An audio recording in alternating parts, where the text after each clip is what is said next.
एक मिक्सरचं भांडं घ्यायचे, त्यामध्ये घालायचे 1 टीस्पून साखर, 1 टीस्पून बडीशेप, हाफ टीस्पून धने, हाफ टीस्पून जिरे, 1/4 टीस्पून हळद, 1/4 टीस्पून हिंग, 1 टेबलस्पून चण्याची डाळ म्हणजेच फुटाण्याची डाळ, 3 टीस्पून लाल तिखट. हे लाल तिखट कमी तिखट आहे, जर तुमचं लाल तिखट जास्त असेल तर 2च घ्या. आणि 1 टीस्पून चाट मसाला, सगळ्यात शेवट 1 टीस्पून मीठ घालायचं आणि हे सगळं मिक्सरला छान असं बारीक करून घ्यायचं आहे. आपला झटपट हा स्पेशल मसाला तयार झाला. हा आपण स्टोअरसुद्धा करून ठेवू शकतो. तरी तर मी अर्धा किलो इतकी भडंग घेतली आहे. त्याला असं थोडंसं चाळून घ्यायचं, म्हणजे थोडीफार जरी घाण असेल तर ती निघून जाते. आणि आता याला एका मोठ्या भांड्यात किंवा परातीमध्ये काढून घ्यायचं, म्हणजे चिवडा मिसळताना नीट मिसळता येतो. जर तुम्हाला भडंग नाही भेटला तर साधे चुरमुरे घेतलेत तरी पण चालतं. आता एका कढईमध्ये तेल गरम करायला घ्यायचं. तेल चांगलं गरम झालं की त्यामध्ये घालायचे मुठभर शेंगदाणे. शेंगदाणे पण छान असे तळून घ्यायचेत. तेल संपूर्णपणे निथळून डायरेक्ट लाह्यांवर घालायचेत. 12 ते 15 लसूण पाकळ्या ठेचून घ्यायच्या. सोलायच्या वगैरे अजिबात नाही. लसणाच्या पाकळ्या मोकळ्या करायच्या आणि त्याला असं ठेचून घ्यायच्या. लसूण पण छान असा खरपूस तळून घ्यायचा. अजिबात कच्चा वगैरे राहायला नको. जर राहिला तर त्याच्या मॉइश्चरमुळे चिवडा लवकर मऊ पडू शकतो आणि खराब पण होईल. हा सुद्धा नितळून चिवड्यावरती घालून घ्यायचा. 1 वाटीभर कढीपत्ता घेतला, तो सुद्धा छान असा तळून घ्यायचा.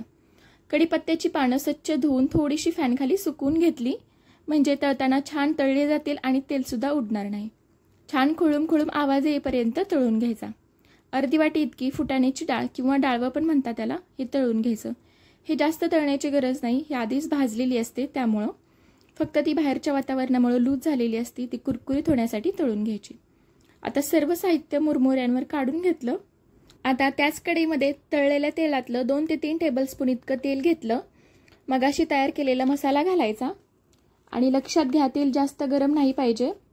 हलकं गरम असतानाच हा मसाला घालायचा आहे, म्हणजे तो करपत नाही. जसजसं आपलं तेल तापतं हळूहळू मसाले त्याचे फ्लेवर्स रिलीज करतात.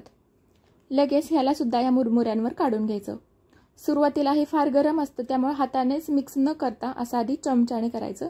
झाऱ्याने व्यवस्थित मिक्स केलं जातं आणि हलकं कोमट झालं की हाताने आपल्याला एकजीव करून घ्यायचं. हे जे मसाले आहेत सगळे आपल्या मुरमुऱ्यांना लागले पाहिजेत. प्रत्येक एक दाण्याला हा मसाला आपला लागला पाहिजे आणि हलकं गरम असतानाच करायचं, म्हणजे व्यवस्थित एकमेकांना हे सगळं चिकटलं जातं. इथे पहा, मस्त असा आपला चटकदार कोल्हापुरी भडंग तयार आहे. तर मधल्या वेळेत आधीमध्ये काहीतरी खावंसं वाटतं चटपटीत, तोंडाला चव नाही, जिभेला चव नाही, तर हा पदार्थ तुम्ही बनवून ठेवा एकदा. 15 दिवस आरामात राहील. वाटलं होतं हा खाव 8 दिवस तरी पुरेल, पण खरं सांगते आमच्या घरात 4 दिवसातच संपून गेला. इतका मस्त चवदार लागतो.